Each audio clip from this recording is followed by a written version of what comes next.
এক ব্যক্তি এক কাফের একজন মুসলমানের সাথে ঝগড়াঝাটি করে বিচার নিয়ে গিয়েছিল কোথায়? রাসূলুল্লাহ সাল্লাল্লাহু আলাইহি ওয়াসাল্লামের দরবারে। এখন বিচারের রায় হলো কার? ওই কাফেরের পক্ষে, ওই মুসলমানের বিপক্ষে।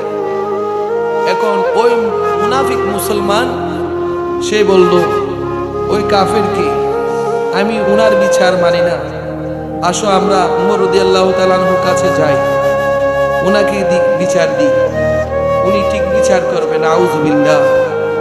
দেখুন ওই মুনাফিক সে রাসূলুল্লাহ সাল্লাল্লাহু আলাইহি ওয়াসাল্লামকে অভিযুক্ত করে সে চলে যাচ্ছে উমর রাদিয়াল্লাহু তাআলা আনহুর দরবারে।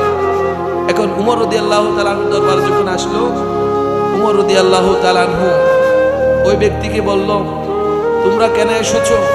তখন ওই কাফের বলল, আমরা রাসূলুল্লাহ সাল্লাল্লাহু আলাইহি ওয়াসাল্লামের কাছে গিয়েছিলাম, রাসূলুল্লাহ সাল্লাল্লাহু আলাইহি ওয়াসাল্লাম আমাদের মাঝে বিচার ফয়সালা করে দিয়েছে, আর এই মুসলমান আপনার ধর্মাবলম্বী সে রাসূলুল্লাহ সাল্লাল্লাহু আলাইহি ওয়াসাল্লাম বিচার না মেনে আপনার কাছে বিচার দিতে এসেছে।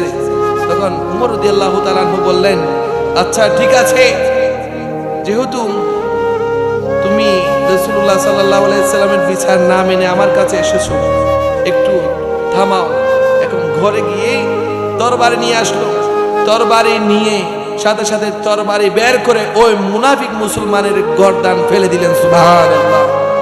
সেজন্য আল্লাহ তাআলা ইরশাদ করেন, লা ইয়াজিদু ফি আনফুসিহিম হারাজাম মিম্মা কাদাইতা।